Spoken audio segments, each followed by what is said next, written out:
Hello friends, welcome to IICS platform. आज है 11 मई और आज करते हैं हम 11 मई के MCQ।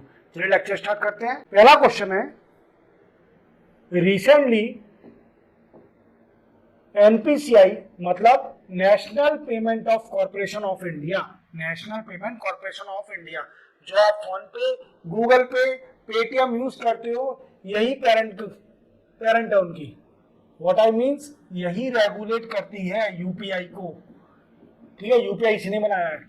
तो एनपीसीआई ने एक एग्रीमेंट साइन किया है किस अफ्रीकन कंट्री के साथ, UPI like instant payment service, मतलब यूपीआई जैसा कोई पेमेंट सर्विस उसी कंट्री में भी बनाया जाए एनपीसीआई के साथ। तो ये कंट्री है नमीबिया। ये कहाँ है? ये अफ्रीकन कॉन्टिनेंट में है और bank of Namibia, bank of Namibia ये कंट्री है अफ्रीकन कॉन्टिनेंट में। इसने डील साइन करी है, एक एग्रीमेंट साइन करा है एनपीसीआई के साथ कि हमारे देश में भी एक यूपीआई जैसा कोई इंस्टेंट पेमेंट सर्विस बनाइए। और चलते हैं अपन नेक्स्ट क्वेश्चन पर। देखो, एनपीसीआई यूपीआई का साइन इस तरीके से, national payment corporation of India. चलो, recently where was the event title localization the SDG women in local governance in India lead the way organized। तो देखो, ये हुई थी न्यूयॉर्क में, याद रखना न्यूयॉर्क में ये इवेंट हुआ था। इसमें क्या करा इंडिया ने एक पंचायती राज मिनिस्ट्री और जो इंडिया के जो फेमस सरपंच वुमेन है, एक्चुअली अपन इसको बोल सकते हैं वुमेन एम्पावरमेंट का एक कोई पर्टिकुलर फंक्शन था, इवेंट था, जिसमें कि इंडिया भी कई पंचायत सरपंच ले गई थी जो वुमेन है कई डिफरेंट स्टेट से। और उसने ये दिखाया इंडिया ने कि हमारे इंडिया में लीडरशिप क्वालिटी अच्छी है वुमेनों की भी। जो सक्सेस सरपंच लेडीज है उनकी लीडरशिप क्वालिटी को दर्शाया। और इसको लीड किसने करा? विवेक भारद्वाज जिन्हें लीड करा, विवेक भारद्वाज सेक्रेटरी है, उनने इसको लीड करा था। ये ले गए थे वुमेनों को, और मतलब ज्यादा वुमेन नहीं, 3-4 वुमेन जो सरपंच थी। बट मेरे अकॉर्डिंग अगर मैं अपना पॉइंट ऑफ व्यू दूं, इंडिया तो ले गई, that is good thing. But आप जानते होंगे लोकल सेल्फ गवर्नमेंट का सबसे बड़ा ड्रॉबैक यही है कि वुमेन जब सरपंच बनती है तो वुमेन नहीं सरपंचगिरी करती है, करता कौन है? उसका husband on the behalf of his wife. किसके बिहाफ पे? अपनी वाइफ के बिहाफ पर हस्बैंड उसको लीडरशिप करता है, इसको पंचायती राज को, सरपंच बन जाता है। तो वुमेन को एक लीडरशिप क्वालिटी को बढ़ाने के लिए, एक्चुअली और लीडरशिप क्वालिटी प्रमोट करने के लिए इंडिया में ऐसे कुछ सरपंचों को सिलेक्ट करा गया वुमेन को, जिसको ले गए विवेक भारद्वाज लीड करके, और वहां पर दिखाया कि हमारे इंडिया में भी लीडरशिप क्वालिटी है। सिंपल चीज है, ज्यादा लोचा नहीं है। चलते हैं नेक्स्ट क्वेश्चन पर। नेक्स्ट क्वेश्चन है, Shri Madhav Perumal temple recently seen news is located in which state. तो ये श्री माधव पेरुमल टेम्पल है, ये तमिलनाडु में है, तमिलनाडु। और तमिलनाडु के साथ साथ ये डिस्ट्रिक्ट कौन सा है? याद रखना, इरोड डिस्ट्रिक्ट, इरोड डिस्ट्रिक्ट। अब ये हुआ क्या था? देखो, एक डैम है तमिलनाडु में जिसका नाम है भवानी सागर डैम। क्या नाम है?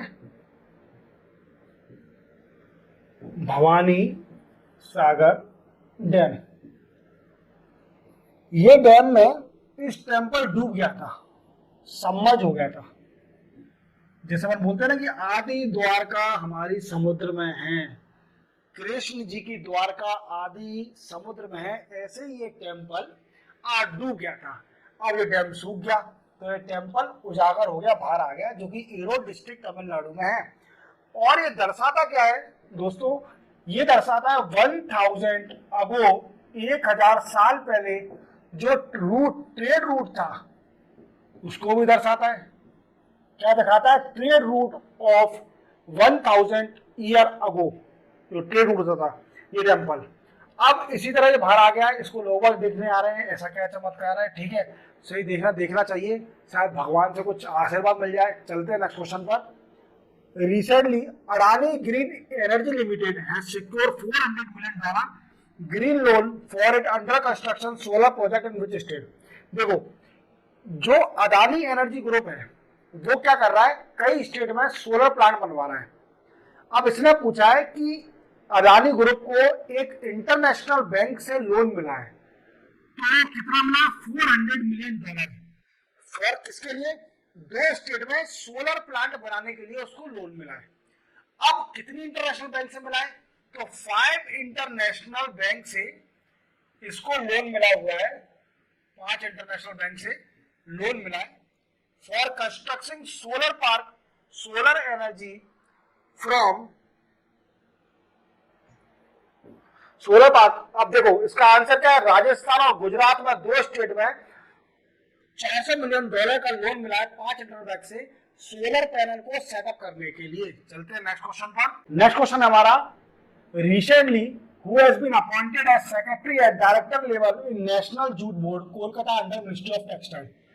तो किसको डायरेक्टर बनाया है? नेशनल जूट बोर्ड का। तो नेशनल जूट बोर्ड का डायरेक्टर बने हैं शशि भूषण सिंह और इनको सेंट्रल गवर्नमेंट ने 5 साल के लिए डायरेक्टर बनाया है। किसमें? नेशनल जूट बोर्ड कोलकाता में जो सेटअप है नेशनल जूट बोर्ड, उसको सेंट्रल गवर्नमेंट ने शशि जी हैं उनको बनाया है डायरेक्टर 5 साल के लिए। क्लियर? चलते हैं। Recently which country clinch man AFC under 23 Asian cup 2024 by defeating Uzbekistan. ऐसी कौन सी कंट्री है जिसने man AFC under 23 Asian cup 2024 जीता है उज्बेकिस्तान को हराकर? तो आप शकल से ही पहचानना होंगे, ये जापानीज लग रहे हैं। तो ये जापान ने जीता है उज्बेकिस्तान को हराकर। हालांकि चाइनीज और जापानी में कोई अंतर नहीं है, दोनों सेम लगते हैं। चलते हैं नेक्स्ट क्वेश्चन में, ये मजाक की बात है। नेक्स्ट क्वेश्चन हमारा कहता है कि lake Maracaibo recently seen in news is located in which country. तो ये वेनेजुला में है। आप देख सकते हैं बिजली कड़क रही है, बिजली नदी में गिर रही है, जो बिजली कड़क के नदी में गिर रही है और इसीलिए रिसेंटली न्यूज है लेक मराईकेबा। ये पूछ सकते हैं आपसे। और वेनेजुला कंट्री है हमारी साउथ अमेरिका कॉन्टिनेंट में, साउथ अमेरिका कॉन्टिनेंट में। ठीक है, ब्राजील, वेनेजुला, कोलंबिया, कल मैंने बताया था, अर्जेंटीना, चिली, ये सारी कंट्री किसमें? साउथ अमेरिका में। तो याद रखना। ठीक है, चलिए नेक्स्ट क्वेश्चन पर। Central drugs standard control organisation recently seen news operate under which ministry. तो ये ministry of health and family welfare के अंडर काम करती है और इसका काम होता है अप्रूवल ऑफ ड्रग्स, दवाइयों को अप्रूवल देना, नो ऑब्जेक्शन सर्टिफिकेट देना, इसका काम है। किसका? Central drug standard control organisation का ये काम है कि जो ड्रग्स आते हैं नए उनको नो ऑब्जेक्शन सर्टिफिकेशन और लाइसेंस देना कि हाँ ये मार्केट में आपका ड्रग्स जाइए, फ्लो करिए और पैसा कमाइए। ठीक है, चलते हैं नेक्स्ट क्वेश्चन पर। नेक्स्ट क्वेश्चन हमारा, which institute recently conduct study on coral bleaching in the Lakshadweep sea. अब देखो लक्षद्वीप के बारे में आपको पता है, नरेंद्र मोदी साहब गए थे लक्षद्वीप में। अब लक्षद्वीप को बचाना जरूरी है क्योंकि मालदीव को टक्कर देना है। मालदीव को टक्कर तभी मिलेगी जब हमारा लक्षद्वीप डेवलप हो जाएगा और जो लोग इंडियन मालदीव जा रहे हैं वो सारी फैसिलिटी लक्षद्वीप में मिलने लगेगी। देन आफ्टर लक्षद्वीप लाइन पे आएगा। वैसे लाइन पे तो वो आ ही गया है क्योंकि उसके अभी 9 तारीख को फॉरेन मिनिस्टर आए थे। मैंने बताया था प्रीवियस लेक्चर में, मूसा जमीर नाम था उनका, मूसा जमीर। चलो वो न्यूज नहीं है, वो छोड़िए। लक्षद्वीप में कोरल ब्लीचिंग हो रहा है, उसकी स्टडी करी है किस इंस्टीट्यूट ने? तो इसकी स्टडी करी है central marine fishery research institute ने। और ये कहां पर है? कोची में है, कोची केरला में ये इंस्टीट्यूट है। याद रखना, क्वेश्चन आ सकता है कि central marine fishery research institute कहां पर है? तो कोची केरला में सिचुएटेड है। चलते हैं नेक्स्ट क्वेश्चन पर। नेक्स्ट क्वेश्चन है, Thirthahalli region recently seen news due to areca nut is located in which state.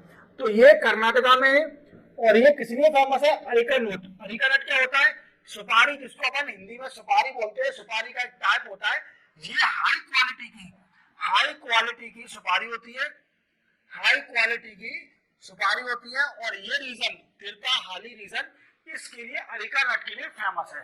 चलो अपन नेक्स्ट क्वेश्चन पर। नेक्स्ट क्वेश्चन है हमारा, what is Leber congenital amaurosis recently seen news. Sorry, actually क्या है, ये साइंटिफिक नेम है और I am not a MBBS और डॉक्टर नहीं हूं मैं जो ऐसे नाम पढ़ लूं। हालांकि डॉक्टर भी नहीं पढ़ पाते, उनकी राइटिंग देखिए किस तरह की राइटिंग लिखते हैं, नॉर्मल पर्सन समझ नहीं पाएगा, मेडिकल वाला कभी कभी कंफ्यूज हो जाता है, वो छोड़िए।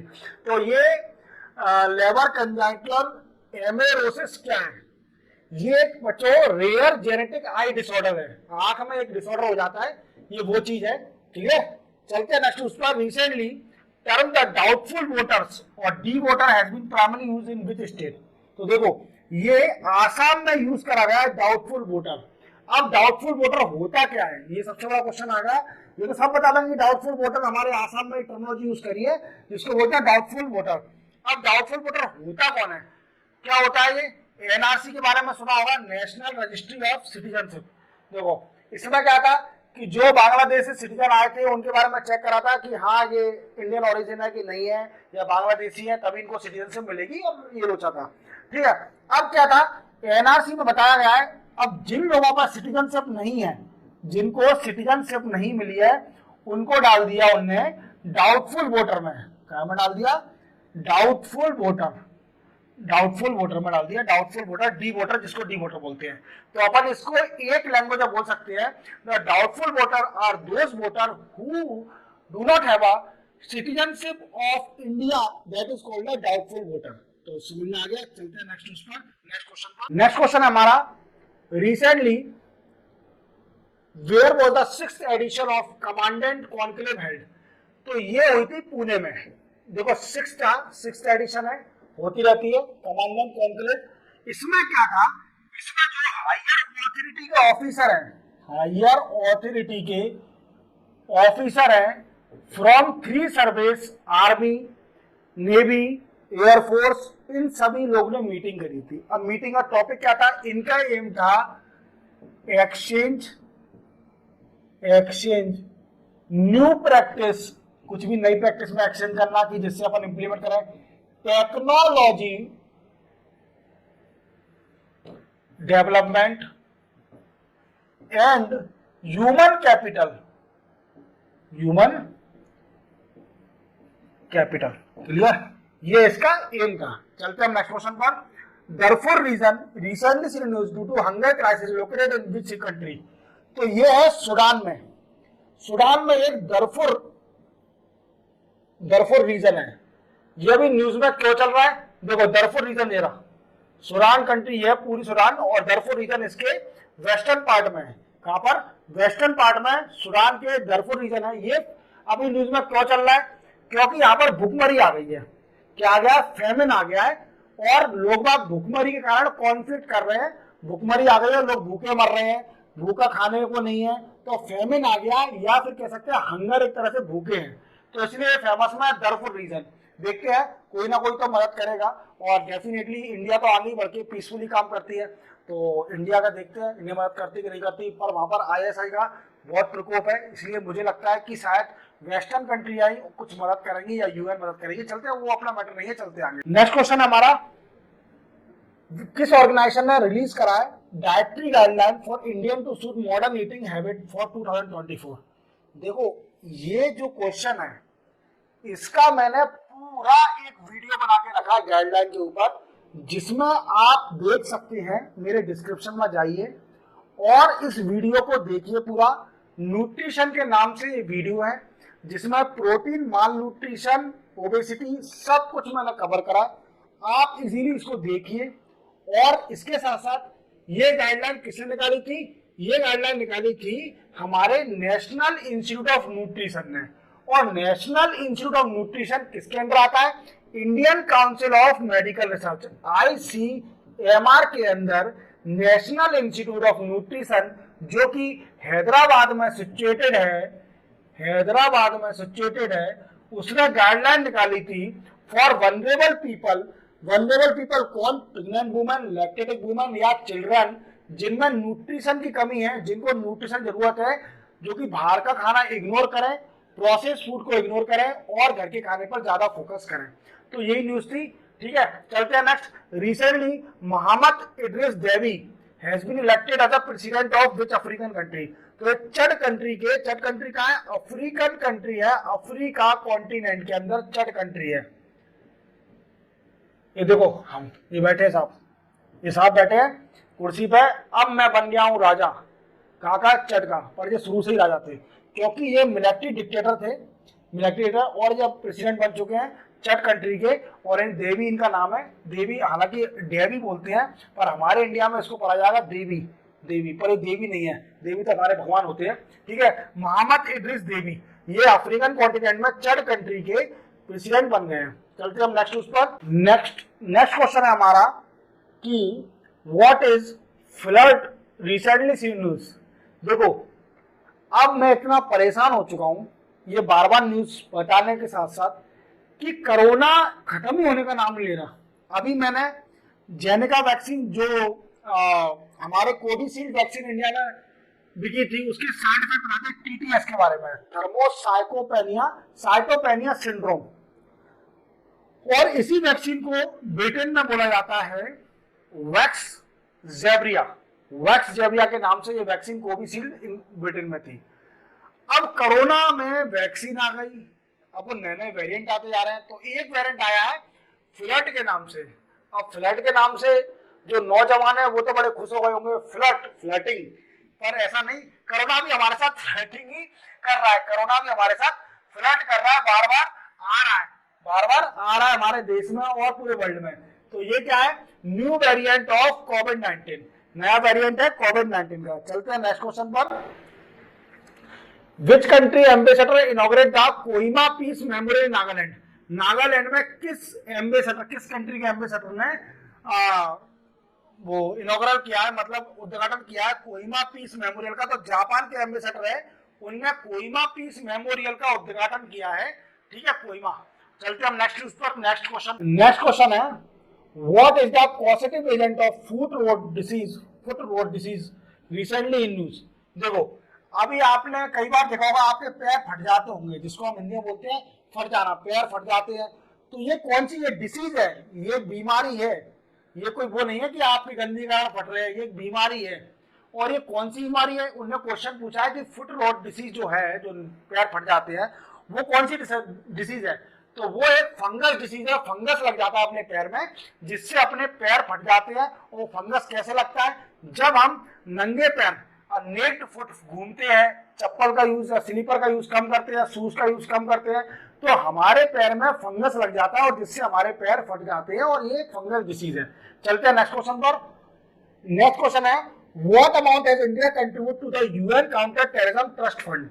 देखो इंडिया शुरू से ही अगेंस्ट टेररिज्म है, क्योंकि पाकिस्तान ने अपनी हद से ज्यादा परेशान करके रखा था पहले इंडिया को, अपनी औकात से ज्यादा पाकिस्तान ने।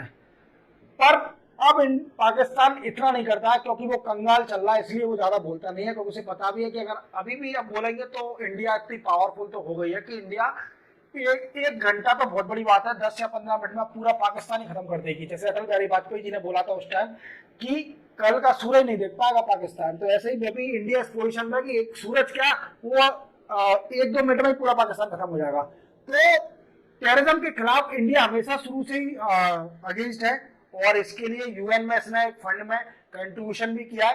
कितना कंट्रीब्यूशन करा है, $5 लाख। कितना, $5 लाख इसने कंट्रीब्यूट किया है यूएन में काउंटर टेररिज्म ट्रस्ट फंड के अंदर, ठीक है। तो याद रखना $5 लाख इनका ट्रस्ट में फंड करा इंडिया में। चलते हैं नेक्स्ट क्वेश्चन पर। नेक्स्ट क्वेश्चन है हमारा लास्ट क्वेश्चन, जो कि बताता है Cook Island recently seen in news are located in which ocean.